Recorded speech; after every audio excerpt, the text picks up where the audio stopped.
If you want to pump your body and expand your mind, there's only one place to go. Mind Pump. Mind Pump with your hosts, Sal DiStefano, Adam Schaefer, and Justin Andrews. Hey guys, guess what? What's that? It's another amazing episode of Mind Pump. Hooray! So look, in this episode, we talk a lot about fitness stuff, but before we do that, we have fun and we do our introductory conversation.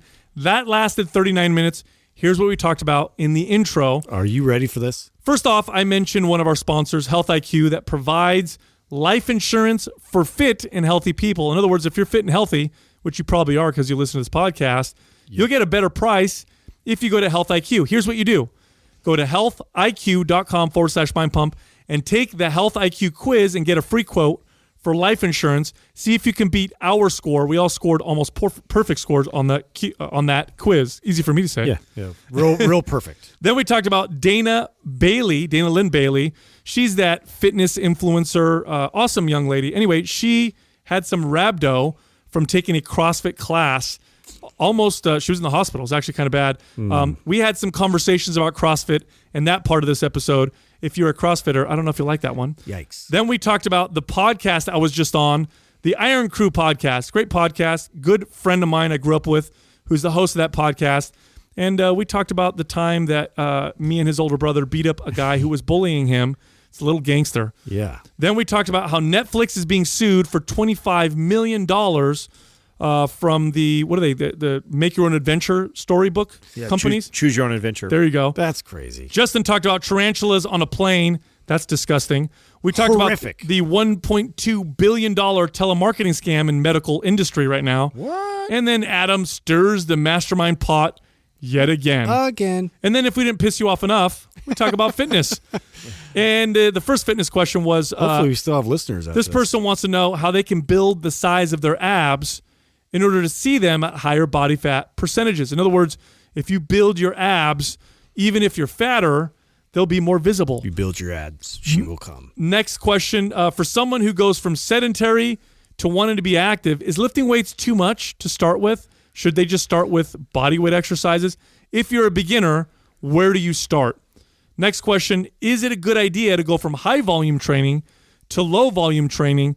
If so, what are the benefits? And the final question, is it possible to reach a fitness goal while struggling with an eating disorder?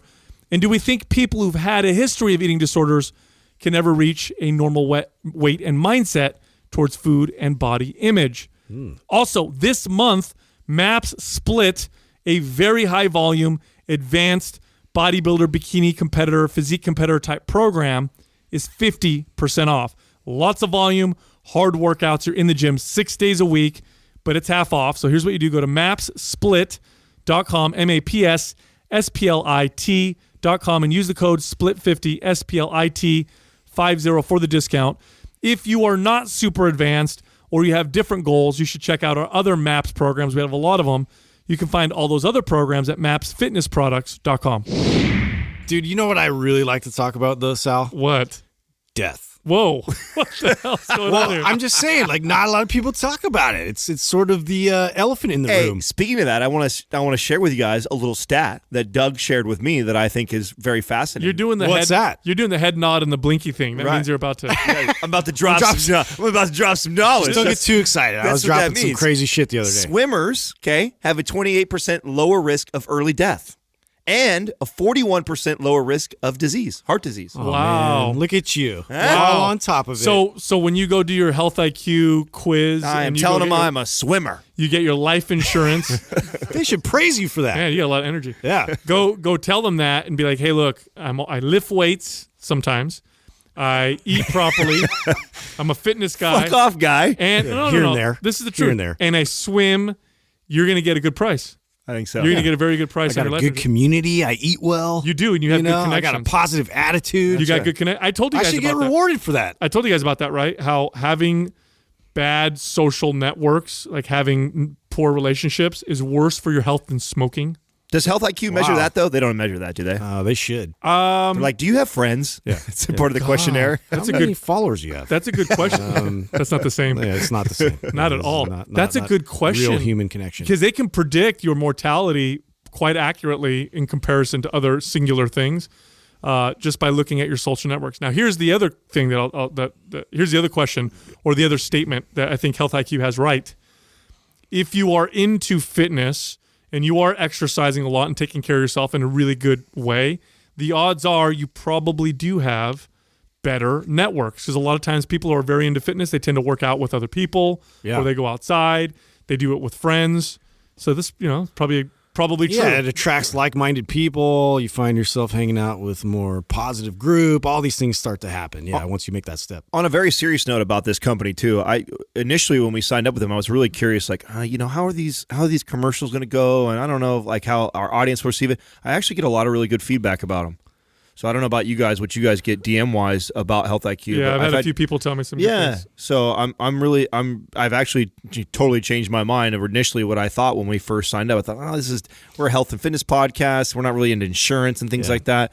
But because of what they're doing and the way they're doing it, I think that we're getting a lot of positive feedback from them. So it's been cool. Well, what sold me was just nobody else was approaching life insurance with the perspective that fit and healthy people generally obviously live longer and are lower, cost less to insure. Yeah. And so if you pool them together, if that's what you work with, then that means all the people that you work with, you can lower them. You can lower the price. Yeah. Because I like rewarding people that are doing it right too, and like having that mentality versus like just scaring the shit out of everybody that like are doing it wrong, and like let's just get you to buy it now because like you're gonna die. Yeah, exactly. Well, speaking of death, did you see the almost near-death Dana Bailey? Oh, her rhabdo experience? That's right. That post went Hello, viral. CrossFit. Yeah. Viral. So apparently what she did is she took, first of all, she's a badass. I really enjoy some of the stuff that she says or posts. She's got a nice presence. Both her and her husband, a lot of people really like them. Yeah. Quite a bit. And I heard they're real good people. Yeah, and she's obviously known for being very fit, very competitive. And so she went and took a CrossFit class and did one of their, CrossFit style workouts, which oftentimes consists of movements put together in a very high intensity fashion for time. So you're doing as many reps as you can for time, or you're trying to complete a particular event or, rep range or whatever. And then you're competing with the people around you. Mm-hmm. So you throw someone like her in there who's very competitive. And so she went at it. Yeah. She went crazy. Ultra competitive. And she experienced rhabdo. Now, rhabdomyolysis, I think is the full name. Mm-hmm. This is when your body has so much muscle breakdown, which occurs from the stress of intense exercise, that your body's ability to filter the waste products from this starts to become overwhelmed, and it can actually kill you. In fact, every year there are people that die from too much muscle damage, and in some cases people will get so bad they'll recover, but they won't recover fully, and their ability to recover from damage. Does it damage your liver and your kidneys and usually all that? Kidneys? Yeah. Sometimes the liver, but it's usually the kidneys, because the kidneys are what filter out these waste products. And so she was hospitalized. And what happens when you're hospitalized with this is they put you on lots of fluids, and they're trying to help your body or assist your body in removing these waste products. So she did a whole post of it, picture of her in the hospital, which I appreciate her, candid honesty about what happened. And so underneath I commented and, stirred the pot. I think I saw him. We got tagged to kind of check it out. We got tagged a lot on that post. Yeah. Our opinion on CrossFit is very, very clear. They've done a lot of phenomenal, incredible, amazing things for the fitness industry. They're on their own. They've impacted the fitness industry more than anything else that I've seen in my 20 plus years being in this industry. For the positive. In regards to like barbell complex movements and things like that. Oh yeah, they single-handedly got people to deadlift and squat. Like nobody else was doing it, and all of a sudden people are doing it now. They got bumper plates into gyms. They got women to lift weights far more effectively than other ways of trying to advertise to women or whatever. But their methodology, which is this intensity worshiping kind of methodology and class setting. This is the other problem.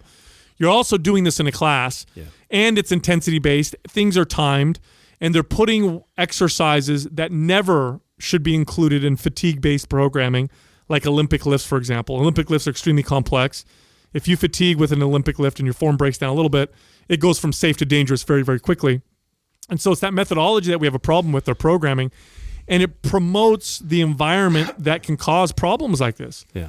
You know what I'm saying? Like, and well, a lot it's just unnecessary. Yeah. I think that a lot of people defend it because it's fun, like a sport, right? When you're going through the process of it, but the mislabeling of it being something that's a healthy practice and a fitness practice is something I just have never agreed with. Well, that's the difference. Is if she went down like this from playing basketball, nobody would be, crucifying basketball because it's labeled as a sport and it's treated that way. You're competing. Yeah, and you're competing. And we know, and most people listening know that sports are not necessarily quote unquote healthy for the body. Right. The problem with the way CrossFit is promoted is promoted as a superior modality of training.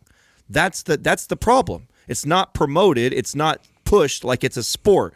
And most people that sign up for the courses on a day aren't thinking, hey, I want to compete in the sport of CrossFit.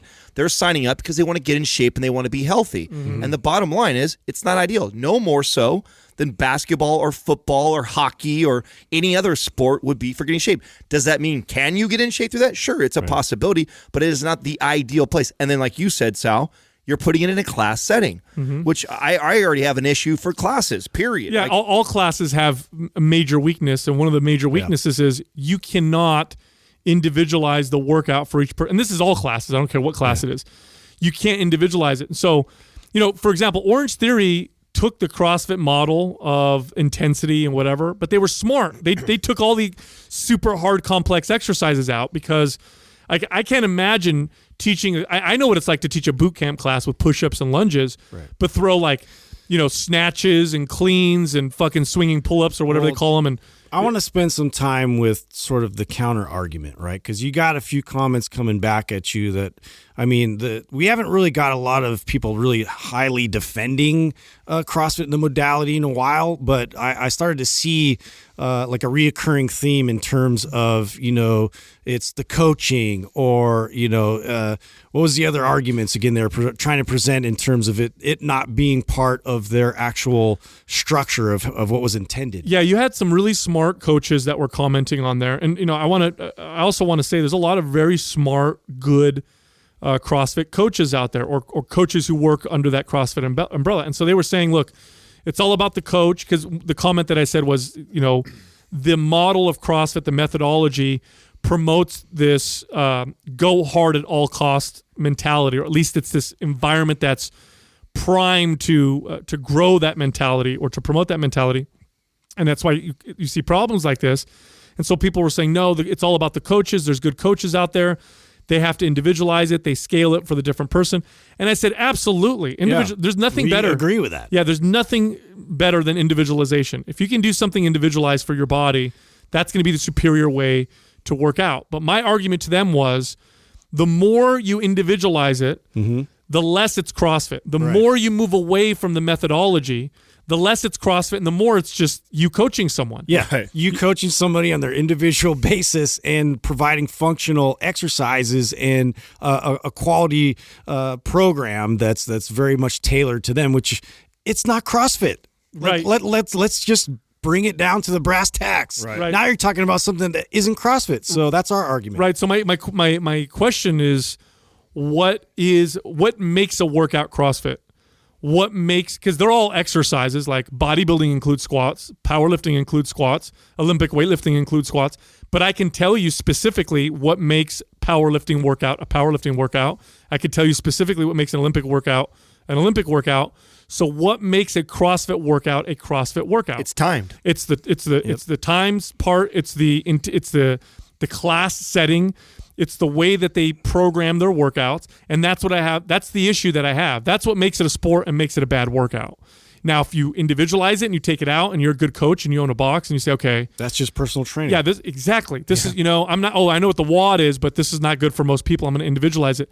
You're not doing CrossFit anymore, which is great. There's nothing, that's fine. Yeah. My argument we applaud that. My argument has always been on the programming methodology under the umbrella brand of CrossFit, which is not ideal. And it is an environment that is prime for the kind of attitudes that increase things like risk of injury, overtraining, and just over application of intensity. Intensity tends to be worshipped with the methodology and with that environment.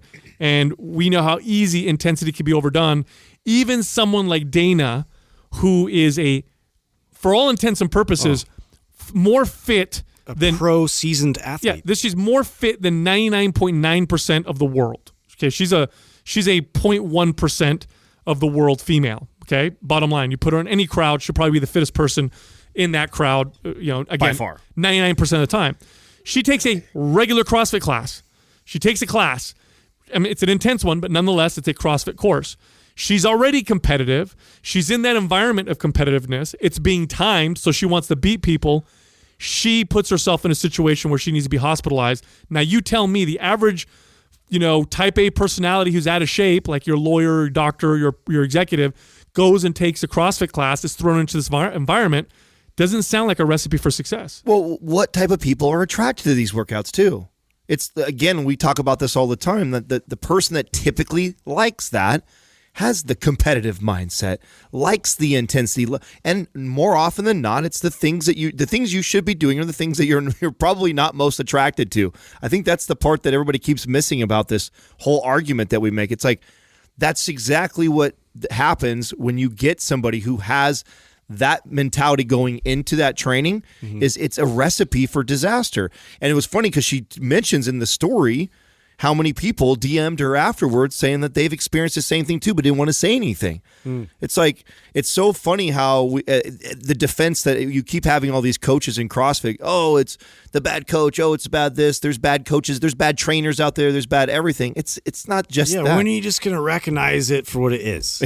Like, I'm just waiting for that aha moment to finally hit these people in the head. Yeah, and to be clear, the coaches make a huge difference. Of course they do. But at the end of the day, there is a structure and methodology that is called CrossFit. So it's no different than, you take 100 people and you have them go do boxing, real boxing, not like the cardio boxing classes, but they're actually learning how to box. And there's going to be a larger percentage of those people who are going to get black eyes and broken noses versus people who do something else, another kind of methodology. Now, is it wrong for me to say, hey, if you go do boxing for fitness, like real boxing, the odds that you're going to get your face bruised or whatever are higher than if you do another class? Of course not. Right. And does the coach make a big difference? Of course, because a good boxing coach will try to scale it a certain way, make sure people only box. But at the end of the day, the odds of getting punched in the face are high. Yeah, they've gone up with boxing. So it's the methodology that's the problem. It's that attitude that's the problem. And if it was completely advertised and promoted as a sport, hey, come take the sport, I would have no issue. It's the whole like, hey, it's a workout. Hey, mom and dad and, Susie Jew and, Joe and whatever, come work out in our classes. This is a great way to work out. That's when I have my problem. Well, and if you've ever gone to a CrossFit class, it looks just like a gym would as far as the people that are in it. Yes. Yeah. It looks no different. You look at all these average looking bodies, average levels of people that are in here training these highly technical movements that just doesn't belong, and intensity and time-based, all things that I would never teach Olympic movements to somebody at that level. I don't know how. Never put them under time. I don't know many people I would teach an Olympic lift to. No, even athletes. I'm very, I screen them for a long time to make sure they can handle that type of a lift because it's so complex. When you get coached on Olympic lifting, by a real Olympic lifting coach, somebody who actually coaches this, do you know what they start you off with? A broomstick. Yeah. You're doing your lifts with the. Do you know how long it takes before you're actually training with a decent amount of load in Olympic lifts? A fucking long time, and it's a long time of practicing the skill. You're not even working out. You're not even in there working out with the coach. You're just skill. It takes a long time before they're like, okay, cool. Now let's push the intensity a little bit, and that's because of all the exercises you could do with a barbell. They are by far the most complex. And what I mean by that is deadlifts and squats are complex. Those are very complex exercises. It takes a long time to get a client to be able to do a proper, intense barbell squat and deadlift. Multiply it times 100. That's your Olympic lift. It takes that much longer and that much more skill. Well, dude, even just getting back into power cleans, and I used to have a very clean looking, power clean, and I'm going through the process of it. I'm starting to add load and get to a place where it's a reasonable amount of weight again, and it's still ugly. I'm still going through that process of this is such a high level skill that you have to sharpen consistently like all the time, and like I have to implement it into my workouts continually, so that way I am making progress. And you lose it like almost immediately. We got to shift gears, because I feel like it starts to sound like what I can't stand is everybody thinks that it's like a thing that we're hating. It's like, no, we don't come from that. Like, I got lots of friends that own CrossFit boxes and are into the sport and love it. And like, it's not hate. It comes off that way sometimes because we feel like we're ragging on it. But it's like, dude, how many more times do we going to have examples like this to show people that, listen, it's not for most people? That's the fucking statement. I was just on a podcast by my buddy he's actually a coach, CrossFit coach. He works for Jason Kalipa. Okay. Runs one of his gym. Great guy. Great podcaster, actually. He just started, and he's got good flow. His ability to converse. Oh, that's really right. You were telling me about an old story, dude. So such a great story. So I grew up with this guy. His older brother Richie and I were like best friends in junior high and throughout high school, and then we lost contact after that. But we were good friends growing up. And his younger brother Danny is the one with the podcast. And I had lost contact with them after high school. After high school, I went off and I was working in fitness and managing gyms, and then I had a gym down in Palm Springs or Palm Desert area, and then I got married, the whole thing. So I just kind of lost contact with everybody. And so about a year and a half ago, he contacts me. He gets a hold of me. Really crazy how he got a hold of me, by the way. So he was in the dating world, and he was on one of those dating apps. Oh, yeah. And so he's telling the story on his podcast when he intros our episode, and I didn't know this. I'm like, what? So he's swiping right, swiping left, whatever.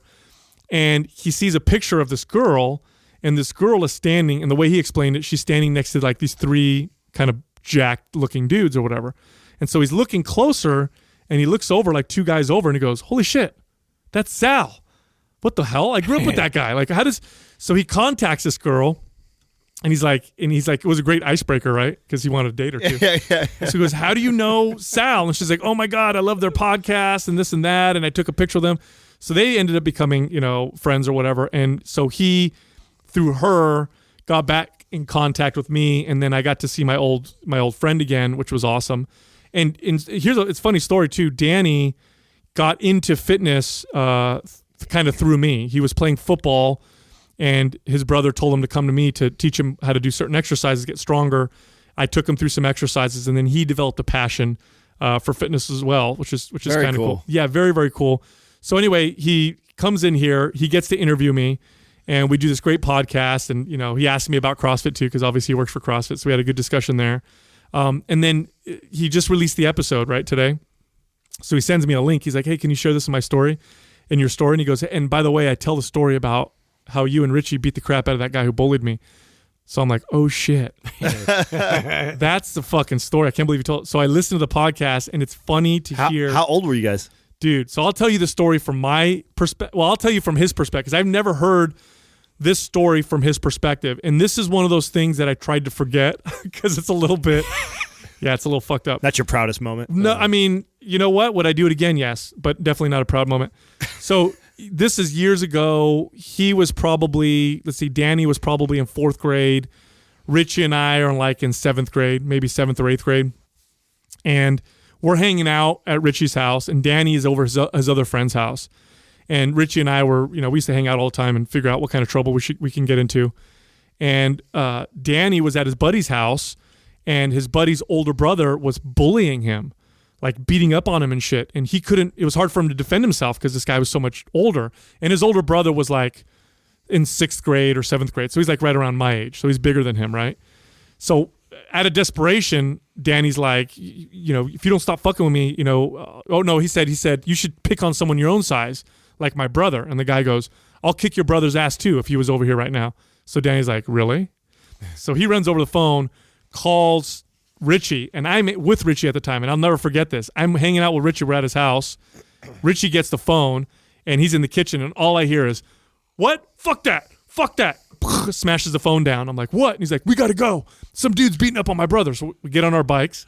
I just picture them just angry, just pedaling really hard. Dude, we got on our BMX bikes, and we're fucking jiming over there. And we're running up to we're riding up to the house, and apparently this guy who was bullying him was in his house, sees us through his window that we're coming over there. So he runs over. He had a screen door that was at the front door. The screen door was closed, but the front door was open. So he sees us. We jump off our bikes. We're running towards the door. He runs over to the door to slam it so he can lock the door. But my buddy Richie got there first. And remember, it was his younger brother, so he's full of rage. He kicks the door, knocks the dude back on the way down to the ground. Richie, 1, 2, 3, hits him. Kid's on the floor, starts weighing on him. I get on top. We start beating the crap out of this kid. Terrible, terrible story. Hilarious, because this kid never bothered Danny again. Danny's like, I'll never forget you guys backing me up like this when I got. But yeah, not my fondest moment. What a great story though. That here he is, 20? He's the one telling it. 20 something plus years. And later, the way he tells it too, he's like, my brother Richie was beating him up and Sal stomping on this, and I'm like, oh my god, dude. You're like, no, let's omit that part. Yeah, well, we were. How old was I? 12, 13. Yeah, it's not that. Yeah, what are you gonna crazy. do? You know what I mean? But you know how it happens. Someone messes with your family. Oh yeah, you know. Well, like you see red. To your point, you would do it again. Yeah, Red. Did you guys see Netflix getting sued? It's just a drop in the bucket for them. I mean, it's $25 million. But why I wanted to bring it up is, remember when we just, it was probably a month or two when we were talking about the Choose Your Own Adventure show that they did. Bandersnatch. Yeah, Bandersnatch. Oh, yeah. They're getting sued by the Choose Your Own Adventure guy. No way. Yeah, I did read about this. Yeah, so he's suing them because the movie's so dark and morbid and bad, and people are connecting it to Choose Your Own Adventure. And he says it's giving Choose Your Own Adventure books a bad rap. That's stupid. And how is that I guarantee they sold more books because of that show. There's no way. Oh, you think so? I bet you, dude. I forgot all about the Choose Your Own Adventure. What do you think I'm going to buy my kids now? Yeah. I grew up with those books. Didn't you guys grow up with those books? Yeah, totally did. I didn't forget. Those are like the first books I ever actually read. Yeah. The Hardy Boys or whatever. Was that Choose? No, that was another series. Choose Your Own Adventure and R.L. Stein, Fear Street, and Goosebumps were like books that got me reading as a kid. Do you guys remember that? My kids are getting into that. Yeah. Right now. Do you guys remember that one? Like it was a Scary Stories. I don't remember the name of it. It was a book, but the illustrations were creepy as fuck. Do you guys remember that one? It's not like this. It was like black and white, kind of weird illustrations. Looks like someone's using like this weird ink to draw them. And there's a story about how, like, it was straight up morbid, creepy stories for kids. Like, the zombie coming back for his hand or something like that. And like that dark. Yeah, like super dark. It's not like monsters that are all like animal. I guarantee you, if I Google like popular scary books for kids of the 80s and 90s, I guarantee it will pop up. I'll have to see what. Speaking of scary things, dude, did you hear about like this at Customs? I guess it was from the Philippines. They found all these tarantulas that had been shipped over that were in like cookie canisters and oatmeal canisters that they opened up, and there's all these like little baby tarantulas and then bigger tarantulas that they're trying to smuggle in. Dude, how terrifying would you be? You're the bag handler and you find like all these fucking spiders. Wait a minute, someone was smuggling tarantulas on a plane? Yeah. Oh, why? Yeah, why? Just to sell them. It was only like $2,500 something worth. In that market, in terms of like, the exotic animal market. I just feel like smuggling drugs is way easier. You know what I mean? If the spiders. Like one little baggie of cocaine's worth that much. You know what I'm saying? Not to mention, dude, those things fit that up your ass, dude. Those things are real good at getting into places. Like they can get out of things and like make their way into the plane, dude. You're that asshole. It's a fucking spider. Yeah, and they're venomous too. They weren't like just like they could have done some damage. Spiders. Just don't smuggle spiders and cocaine. That's a bad. Yeah, it's a bad combo. Yeah, what happened to Taranti? He got into the blow. Oh shit. It's just crazy and just jumping everywhere. Hell no. Yeah. What a terrible. I guess there's a big black market for smuggling like animals and shit. There is, yeah, especially snakes or like just lots of the exotic ones like that you can't find in the States. Like there's a whole like black market for that stuff. Yeah, aren't there stories of how people would smuggle like pythons or certain things and then let them go into the wild in a new place of the world, and then because they don't have any competition. Yeah, they just fucking they proliferate. Just take off. There's been a few of those fish. There was like what's that fish? I think it was a Japanese fish that was like I forget what it was called, but it made its way into the Mississippi River and just took over and just like ate everything, and they can't get rid of it. Yep, because it just took everything over. What? Pigs in Hawaii, aren't they? Wasn't they like that with pigs, where they let the pigs go and they just started overrunning everything? Yep. And because there was no like big natural predators, and so like in Hawaii till this day, I think it's legal for any citizen to just go kill 2 pigs. I think it's 2 pigs a day. Yeah, mainly Wow, that much? Yeah. Wow. Australia is very protective of like bringing anything, in there because of that fact. Like you bring one thing in there and it has the potential to, really ruin the ecosystem. Australia is just full of deadly killer things. That's the one thing that prevents, like, it gives me like a second thought. I'm like, oh, because they got some serious spiders. Yeah, and they're serious bugs. Their bugs and creatures sharks. are crazy over there. Well, every time I see a video on YouTube of a spider that's the size of my hand, it's always in Australia. Yeah, it's always there. Yeah, so I'm And always like, it's like in some toilet, and you're like, no. yeah, dude. Like, okay, let's be honest now. Like, no joking. No toughness aside. Let's be straight up now. You go home. And I'm not just for reals. A spider this big on the wall. Yeah, like I've seen one like that. Do you call someone? What do you do? I remember I stared at it for a good 10 minutes. Wait, where? I told you this story. It was the one I thought it was an outlet because I had taken the plates off and it was dark and my son was actually like real young at the time in a crib. And I went down there and I saw the wall, and then it's just moved. This big black spot just moved. It was like not the complete size of my palm, but it was like basically if I take my fingers out, it would be like that size. Oh yeah, that's big enough to what did baseball you do? size. That's baseball size. That's big, dude. And it just big moved. enough. It moved slow, and it kind of caught my attention. And I was like, wait a minute. Because there was a few outlets that were, there, and I just thought that's what it was, and then it moved, and I was like, "Oh my god!" I had to kill it. Well, how?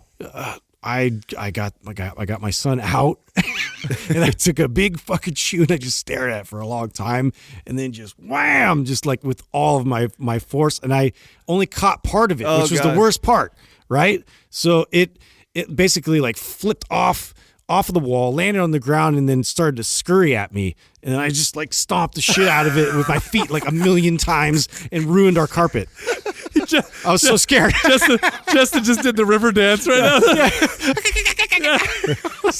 I was just jumping on that motherfucker. That's hilarious. Yeah. Now imagine, have you seen some of the ones that they'll see in like Kuwait or whatever the soldiers will send? What do they call them? Like camel spiders or some shit? Yes. They're fucking massive, dude. They're like that. They look like lobsters or something. They're so big. Like what? For reals? Dude, What do you do? My skin crawl. Oh, it's terrible. What do you do with that? I don't know, dude. You take a gun and shoot it. Yeah, that's when you get the kids. Isn't that weird though? How like a spider like that would freak me out way more than like a lion or a tiger or something like that. Like, is that like encoded somewhere deep in our for DNA? Me, the spider would get me to scream like a girl. Yeah. Like, I would do that. Seeing like a lion or a tiger, you'd be cautious.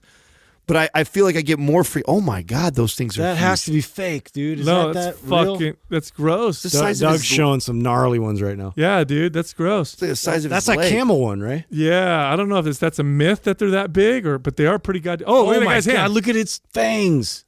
Yeah, I don't know about that. What, dude? That's terrible. Yeah, no, I'm cool. Oh, it's awful. Yeah, that's what I'm saying. It's that you would I would see it, and then I'd have to close the door to the room, and I'd be like, "All right, guys, we're moving. We can't grab your most personal belongings." But don't you think that's weird? Why are we so freaked out by something like that? That a bug that you could squash with your leg, like it your can foot. kill you in your sleep. Some of them. Probably. Now, spiders, I'm not sure. I think spiders, part of it's learned, if I'm not mistaken, like a learned fear. Uh-huh.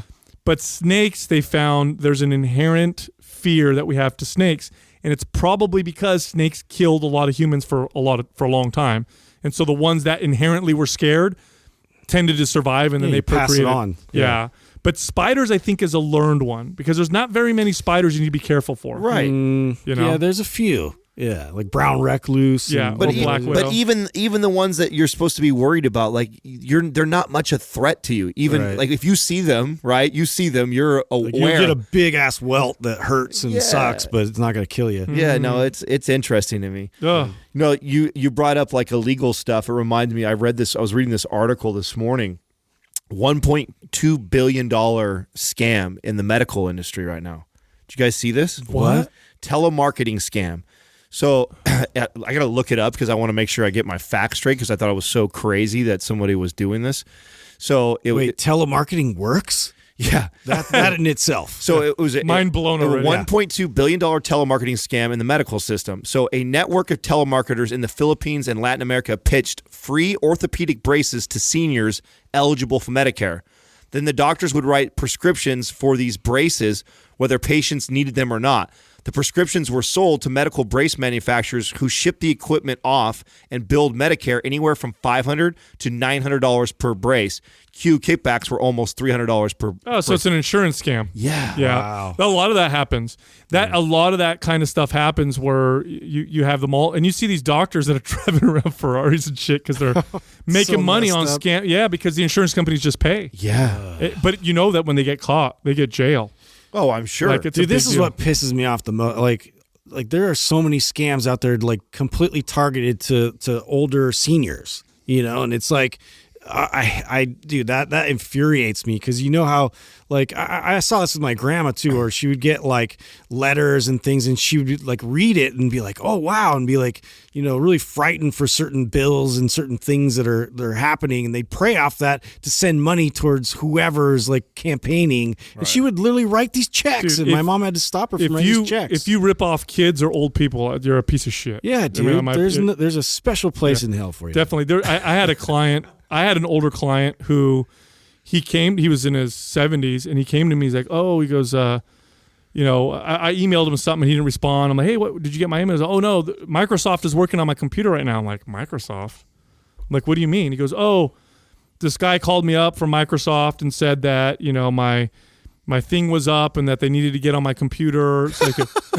So That just sounds like asshole. You deserve to get robbed. no, come on, man. Listen, he gives the guy control of his. Hey, this is Bill Gates. I just wanted to let you know. I just want to give you a heads up. I just want to let you know you got a virus. I wanted to help you out with. Well, dude, the guy got on. You know I'm good for it, right? He gave the guy access to his desktop. So the guy's in his desktop. Oh, no. So I'm like, go back. I'm like, change all your passwords. Do Yeah. this or whatever.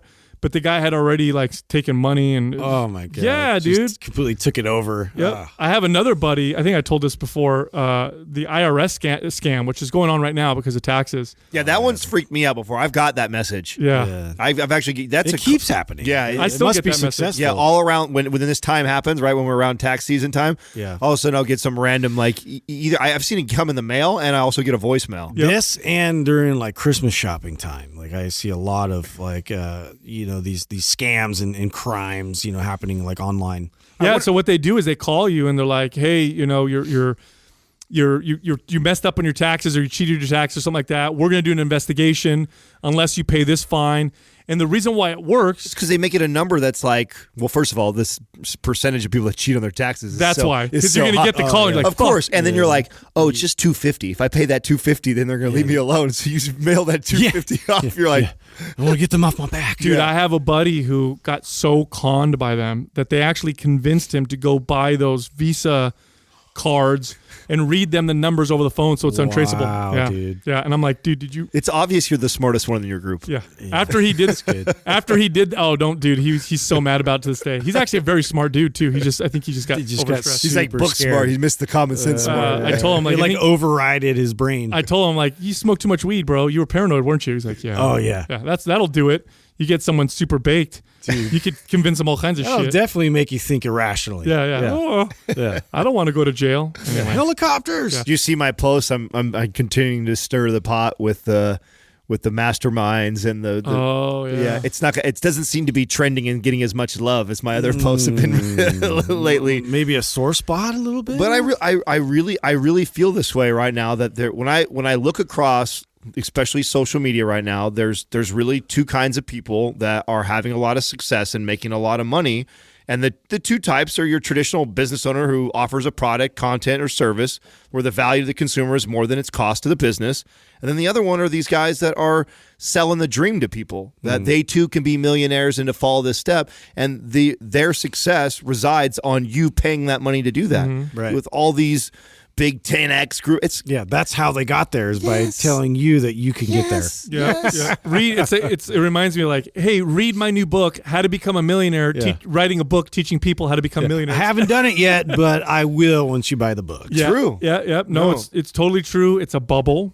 The social media world is perfect for it, right? Because you have all these fake influencers, and what I mean by that is you have 500,000 followers. So everybody's like, oh, this looks like some authority. This looks like this, and it's prime for it. And this is going to pop. And when it pops, when all these people start to get backlash, it's going to come down on all influencers. Yeah. And it's already starting to happen. Oh yeah, they're already looking into that. I mean, you see what's happening after the Fire Festival and like everything else, all those shenanigans. Like, well, let's start to kind of look at these influencers and what part they really played in that. So it's going to keep going down the chain. Market correction is coming with that, and it's going to come down on all influencers.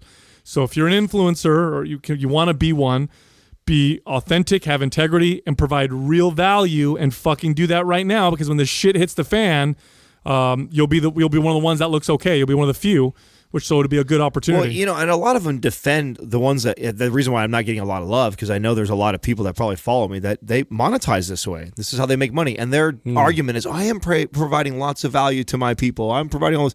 The reality of it is, and I've said this before on the show, is that the percentage of people that actually become millionaires, and I think we pulled the stat up, it's like ridiculously low, extremely low. So to be getting these kids that are 17 to 25 years old to give you $500 to $1,000 a month for your online coaching program to help them build their business and be a millionaire one day is such bullshit. It's like the percentage of those people is what, 1% of them maybe is going to do it. The other 99% will never see that kind of money before. Well, as we grow, we continue. We'll just share what's working for us. We're still learning. This is a new space for us still, even 4 years into it.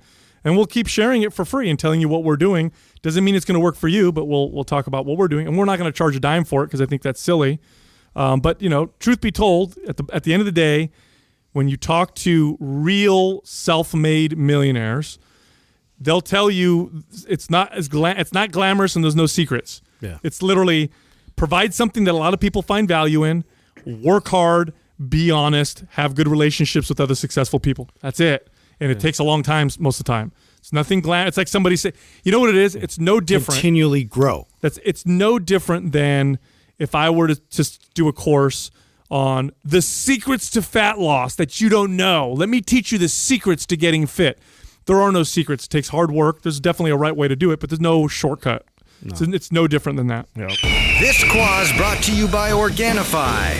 For those days you fall short on getting your organic veggies or whole food nutrition, Organifi fills the gap with laboratory-tested certified organic superfoods to help give your health and performance the added edge.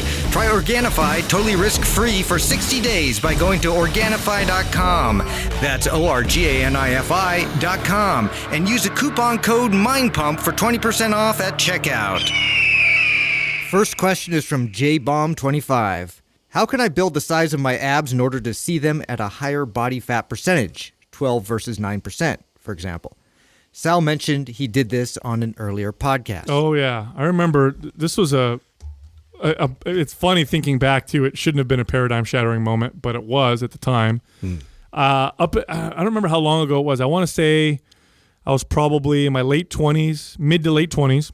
And so by this point, I'd already been working out for a long time, and I was very well versed in exercise and had been training clients for a long time.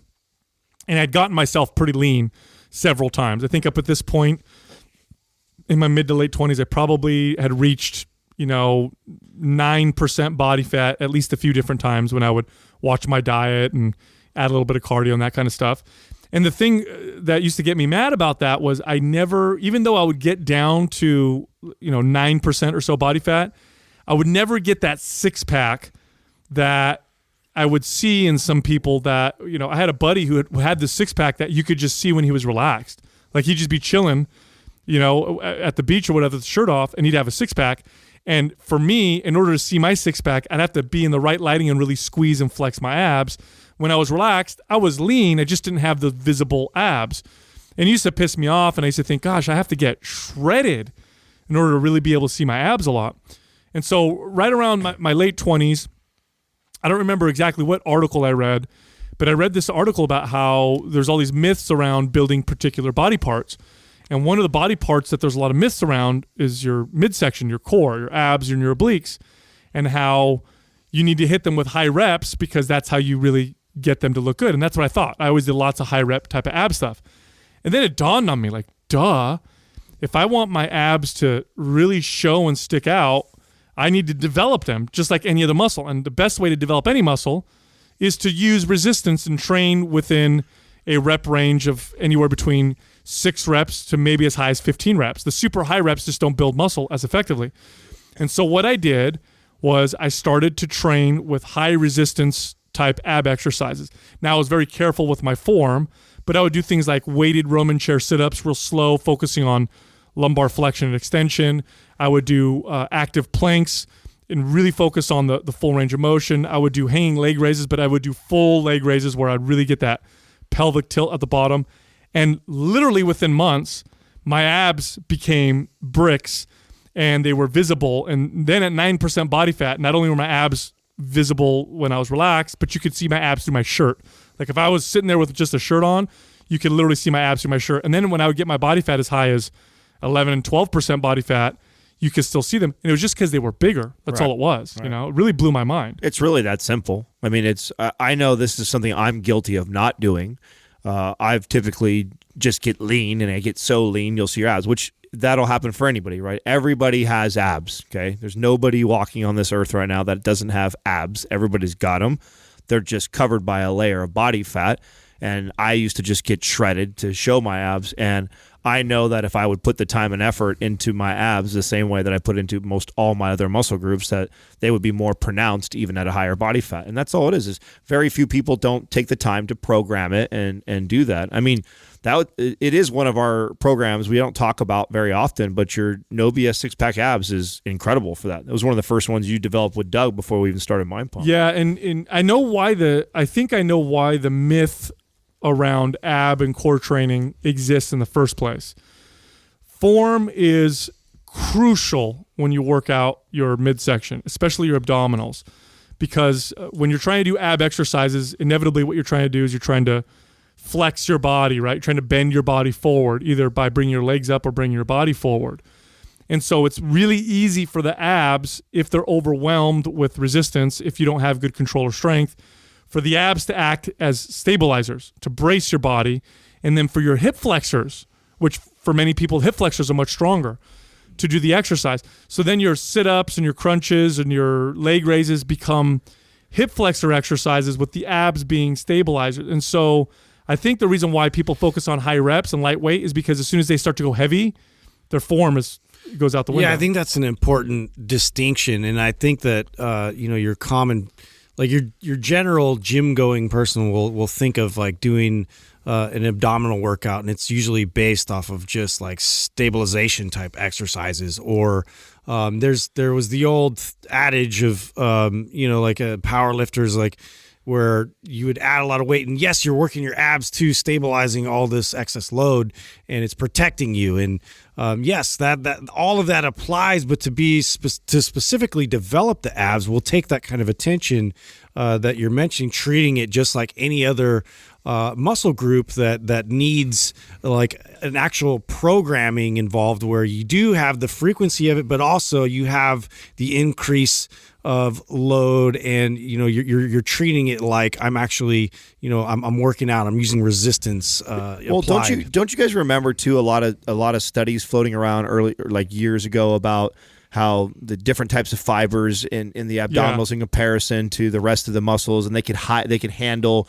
much more volume, and so people took that and so you do a lot of circuits for your abs. Everyone's doing the 30 bike abs supersetted with another ab exercise.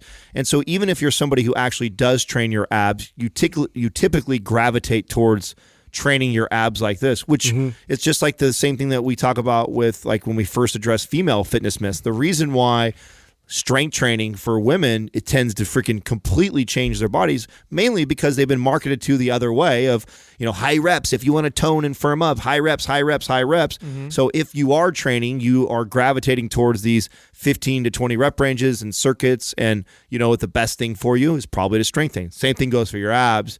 I think first of all, you need to train them if you want to see them more, because that's what's going to build them.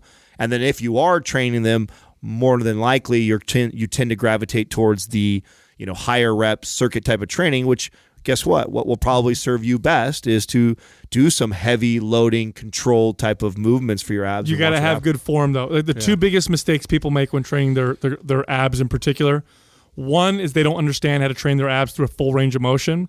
So the abdominals, they attach on one side up at the rib cage and at the other side down at the pelvis.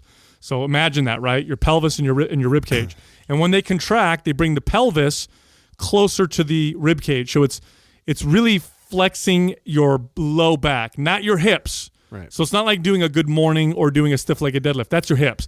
It's at the lower part of the back. That's what the abs contract. So to extend those, it would be like arching your back.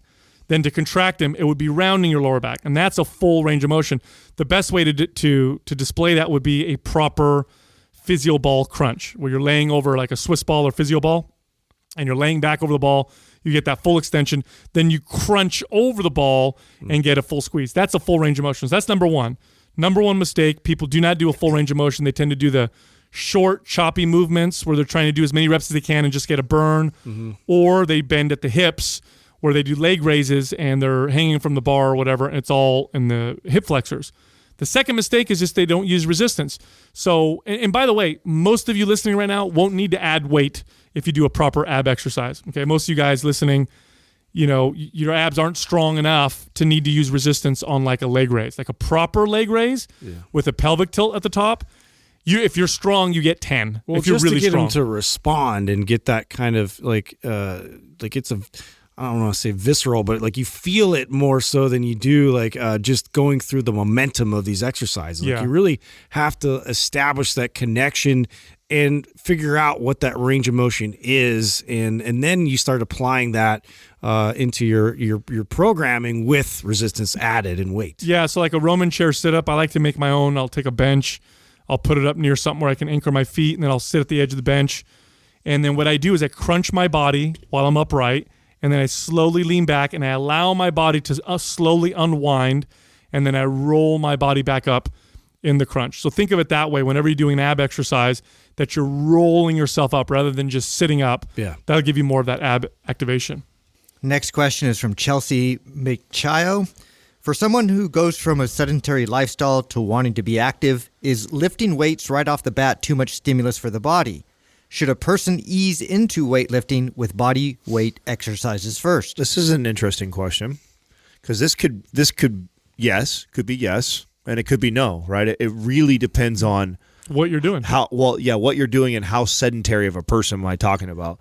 Because absolutely, I have trained clients who are morbidly obese, are incredibly sedentary, and working out is like getting up off of a chair, or practicing getting up from the ground. And that is like a full workout. That person, it makes no sense for me to take a barbell and put it on their back and load weight. Yeah. They have so many other things that we can address and work on first, so it really depends kind of where you fall in that spectrum of a sedentary lifestyle. Like, are you that deconditioned? If you are, I absolutely think like the Maps Anywhere type of a program or our Maps Starter would be the most ideal place to start. It depends on the exercise too, because there's some body weight exercises that are way too intense for advanced people even. I mean, yeah, like a lunge. A lunge for somebody who's extremely obese. Or a push-up. Yeah. If I take somebody who's super deconditioned and I want to work their chests and shoulders, they're probably better off laying on a bench and grabbing really light dumbbells than they are doing a push-up. Just because a push-up it's more weight, it requires more stabilization, more control. It all depends on the exercise. And your body doesn't know the difference, by the way. It's all resistance training. So whether you use your body weight or weights, it doesn't really matter. It depends on the intensity is what matters. and the kind of exercise you're doing for your body and if it's appropriate. Other than that, I don't see. That's a good example because immediately my brain would gravitate a little bit more or lean more towards bodyweight exercises just to try and see the quality of movement that I'm dealing with first and see how responsive and control they have over their body to begin with before I added, any load to any of the joints. But at the same time, like you can do that with weight. Like you could decipher whether or not they have control, like in that kind of a setting with dumbbells or with a machine. Well, and back to Sal's point, it's so true. You're right. Like it's not as general as saying, yeah, you could potentially just do all bodyweight stuff because that same person I'm talking about that's morbidly obese is not going to be able to do a pull-up. Yeah, right. You know what I'm saying? But I could do a lat pull-down with them, right? Which would be like a modified, super regressed version. Right. Well, I mean, I think this is all the things that we took into consideration when we created Map Starter. Even like the push-ups in there, we teach from off the knees, so all the movements in there were we first designed what we thought when we looked at the first 3 programs, anabolic and performance and aesthetic, kind of like where the general population, somebody who's with a little bit of exercise experience, where they should kind of start. But then after we had finished that, we came back and we built ones that we think like, okay, what about the client who's just either never been to the gym or extremely deconditioned? What would that program look like? Because even anabolic could be too intense for somebody, that I've trained before who is really deconditioned. And that's kind of what Map Starter falls in. And then on top of that, or if you're not ready to invest in a program, this is also why we created the 30 days of free on the YouTube channel. Yep. So on the YouTube channel, if you do Maps 30 days, on YouTube, we created a series that is 30 days long, and every other day is mobility, and the other days are strength training. And we really tried to start you with some really basic and low volume, not a lot of exercise. It was I believe there's 3 exercises a day that we basically did to try and ease somebody in. That's a really good place to start for a lot of people too. It's very individual. What is too much for you, maybe too little for someone else, and so you're gonna have to kind of judge it based off of feel, but also err on the side of easier. So what I mean by that is when you go into the gym, you're like, okay, it's my first time working out. I haven't worked out in a while or maybe never. And you're doing your workout and you're like, okay, I can kind of feel this. I think I can go harder. Don't. Just err on the side of easy and give yourself another couple workouts before you start to challenge it a little bit. You can always scale up. Yeah. That's right. Think about being ready for the next day. Now you can do another workout. That's it. And you just keep building on that. And I've said this so many times, instead of going into the gym and thinking you're going to work out, go in the gym and practice the movements and try and get good at them. That's all. Yeah. So pick 3 exercises. I really don't care what they are. I don't care even if they're all machines. Pick 3 exercises and practice them and do them. And am I getting good at this? And how's my range of motion? Do I have good control? Let me practice it a few more sets. Let me practice a few more times. You would be surprised how little you need to get your body to respond when you haven't been working out. You would be absolutely surprised.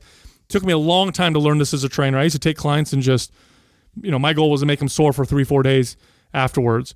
And I didn't realize how bad that was and how much I was slowing down their progress. Later on, when I learned take it real easy, and what I used to love is I would get clients after the first workout. I'd call them the next day, hey, how do you feel? And they'd be like, I feel good. I kind of feel like I worked out, but I don't really feel sore anywhere. I feel really good. Perfect. That's the perfect amount of intensity. That's exactly where we want to start. If I called someone, they're like, oh man, I got out of bed today and I could barely, move my arms. They were so sore. It's like, okay, we went too far. I couldn't sit on the toilet. Yeah. And you would be surprised at how little it takes to do that. I'd get people who come in who were just, business executives or whatever, who were in their 40s, who just haven't worked out in 20 years. And I would literally have them do squats off of a bench. They would stand up and sit down with good control. Stand up, sit down. And we'd do 15 reps, 3 sets. And they would text me the next day, man, I'm so sore. You'd be surprised how little it takes to get your body to change. Next question is from SC Ainsworth. Is it a good idea to go from high volume training to low volume training? Are there benefits to it? Oh, sometimes there is. Absolutely. If you're pushing hard for a long time and your body needs a little bit of a break, or you're doing too much, going down on volume, you'll start to see progress. Well, this is what people call a deload week. And this when you start getting the signs of achy joints, hard plateaus that you can't break through. Even another good one is if you see yourself get weaker. This is sometimes common for somebody who's been training. This has happened to me many times where I've been balls to the wall for months in, months out. And I actually have a week where I see myself kind of regress on a lot of movements that I was stronger the previous week. That's always a sign to me that I've been training too hard or too much, and it's time for me to back off a little bit. Yeah, a lot of people. There's two kinds of people that would, for example, enroll in the MAPS anabolic program. There's people who have some exercise experience, want to get into a good workout, and they start it. And then there's people who message me who are like, "Hey, man, I've been doing this crazy split. I'm doing all this volume. My body's not responding." I put them on MAPS anabolic, which is for those people less volume, and then they're hitting PRs all of a sudden. That's a good point. Yeah, too. And I remember learning this. It took me actually several times to learn this lesson, where I'd be working out like crazy, going nuts, and then I'd go on a vacation or something with my family, and we'd go somewhere for like 5 days, and there was no gym access or anything like that, so I was forced to take 5 days off.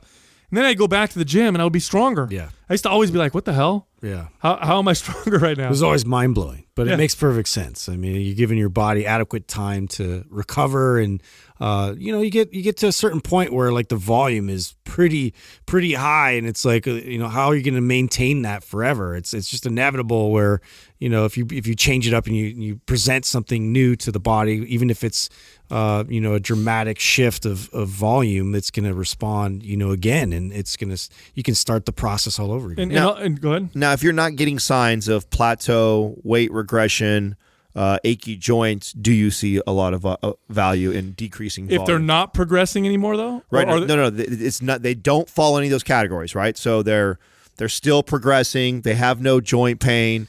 Everything else is fine. Is there like just someone who's like, hey, I've been running a high volume program for a while. I heard on Mind Pump sometimes it's important to deload or drop your volume. Do you see value in that for someone who's not hitting those signs? Yeah, potentially. Think about it this way too: volume and intensity should be inversely related. So if your volume is high, intensity is a little lower. If your volume is low, intensity is a little higher. So here's what I do. Oh, so that's a good point. You could reduce volume, increase intensity. That's what I do. Okay. So there's times when, like right now, I'm training a little high volume. So right now I'm doing full body 3 days a week, and I'm doing about 6 to 8 sets per body part. So do the math. It's like 18 to 20 something sets per week per body part. And what I'm going to do after I'm done with this kind of thing is I'm going to reduce the volume, but I'll increase the intensity. I may go to failure on some of my sets. So rather than doing 6 to 7 or 8 sets per workout per body part, I may do like 2 or 3 sets to failure, and that's it, nothing else. Great point. And I'll start to see my body progress because I've increased the intensity and decreased the volume. And this is something I learned a long time ago when I followed Mike Mentzer's Heavy Duty, which at the time I was following Arnold Schwarzenegger's Encyclopedia Bodybuilding workout, which was this crazy double split, high volume routine. Then I went to 1 set to failure per body part, and my body just It's important too for the average listener that may not understand what volume means. Volume is sets times reps times weight equals total volume of a workout. just total workload. Yeah, so if you do that, that's the formula to get what your volume is in training. And if it's really high, like Sal is saying, there's lots of volume. Reducing it and increasing intensity, yes, there can be benefits to it. Also, if you're doing high volume and you have all these, you're doing a lot and you have these achy joints, you're hitting hard plateaus, you're even potentially regressing in strength, and you notice and you see that, this could also be a sign to back off some of the volume. For sure. Next question is from Fitness by Juna. Do you guys think it's possible to reach a fitness goal while struggling with an eating disorder, or do you have to address the eating disorder first? Do you think that people who have had a history of eating disorders can ever reach a normal weight and mindset towards food and body image? Well, let's address the first part first. Yep. Yes, I do, because it's and a great example of this. A great example of this is the competitive bodybuilding world. Right. I saw more eating disorders in the competitive bodybuilding world than I ever saw in the hundreds of clients that I trained over 15 years. So It's absolutely more rare to not It's have it. disguised as competitive eating. Exactly. So it is actually far more common to see that in that space, and obviously they're winning shows and their bodies look amazing, and we all follow them on Instagram and aspire to be like them. And so yes, you could definitely get your quote unquote fitness goal and have an eating disorder for sure. And I would actually argue when we see some of these extreme examples of body, more often than not, there's probably some sort of a disorder there. I mean, to be so manic about weighing and measuring your food. And this is coming from the guy who was a competitive bodybuilder. So I totally understand this when you have a goal that you set for yourself and it's very serious and weighing and measuring. Mm-hmm. There's nothing wrong with that. I encourage that. But I also think it's very healthy to evolve out of that. This is why and how we wrote the Intuitive Eating Guide is the ultimate destination is not forever the rest of my life I should have to weigh and measure and track and carry my food everywhere I go. The idea is you use something like that to gain the knowledge that you need to have to understand what your body needs nutritionally to both not just be for overall health, but also whatever your aesthetic goals may be. But then ultimately is to evolve beyond that to where you don't have to be that neurotic person that does all those things. Yeah, and first off, I do want to be clear that none of us are experts on eating disorders. We're all trainers, but we do have experience working with people with situations like this. And of course, in fitness, like Adam said, especially at those high levels of body composition changes or, where people are shredded or shredded all the time, there's definitely some disorder there oftentimes. And you got to think about it this way. There's this reward you get from fitness, but once the stress and work that goes into the fitness overcomes the actual real rewards, then that means that you're placing it at too high of a priority. And what I mean by that is your priority isn't health and fitness and feeling good. Your priority is looking perfect, which then means your relationships suffer. I know this was me for a while. Like my relationship suffered. I couldn't do certain things with friends and family. My life revolved around when I would get my meals and when I could get my workout and all that kind of stuff. And so it's not a good place to be, obviously. Now here's the deal: when I work with clients that have a history of eating disorders, but first off, I always get a release that they can work with a trainer. So I get a release from whoever they're working with, their doctor. And then I change the focus. So the average person, we may focus on things like losing body fat and changing how we look. The person with the eating disorder, oftentimes I focus on performance with them. I don't want them to look at their body all the time. I don't want them to focus on the scale all the time, because that feeds into many times that the reasons why they had eating disorders to begin with. So what I'll do is I'll take their focus and I'll say, okay, let's focus on your strength. Let's focus on your mobility. Let's focus on your stamina. Then when they come to the gym, wow, you added 5 pounds to your squat. Wow, look at your mobility. Oh my gosh, your stamina is so much better. And oftentimes, and I've had this happen too, where they'll take their focus from their eating, place it on performance, get a little neurotic with performance as well. But in my experience, it's a little bit easier to manage than the other one. The other one's a little bit more difficult. But if you change the focus to performance and how you feel and how you perform in the gym, and you can stop focusing on your aesthetic, that often, in my experience at least, training people, that seems to have helped. I know it did for me. This was when I did jiu-jitsu. When I did jiu-jitsu, I didn't care as much about how I looked, and it allowed me to move away from the bad relationship with food and exercise just far enough to be able to see it from a distance and be able to recognize it for what it was. And that's what kind of primed me to change, all my behaviors and stuff. So, yeah, I don't know. Like this is a hard one to answer without getting like any kind of psychological help, in that direction, in terms of like, well, what, like the value of looking a certain way is obviously, the highest of priorities. And that's, where I think like to look, like where else do you find value? Like where else do you find value in your overall health, and where can we focus our efforts to sort of look at that from a different lens? Yeah, I would agree. So look, go to mindpumpfree.com and download our guides. They're all free. You can also find us all on Instagram. You can find Justin at Mind Pump Justin, me at Mind Pump Sal, and Adam at Mind Pump Adam. Thank you for listening to Mind Pump. If your goal is to build and shape your body, dramatically improve your health and energy, and maximize your overall performance, check out our discounted RGB Super Bundle at mindpumpmedia.com. The RGB Super Bundle includes MAPS Anabolic, MAPS Performance, and MAPS Aesthetic, 9 months of phased expert exercise programming designed by Sal, Adam, and Justin to systematically transform the way your body looks, feels, and performs. With detailed workout blueprints and over 200 videos, the RGB Super Bundle is like having Sal, Adam, and Justin as your own personal trainers, but at a fraction of the price.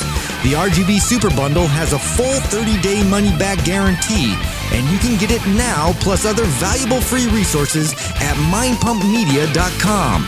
If you enjoy this show, please share the love by leaving us a 5-star rating and review on iTunes and by introducing Mind Pump to your friends and family.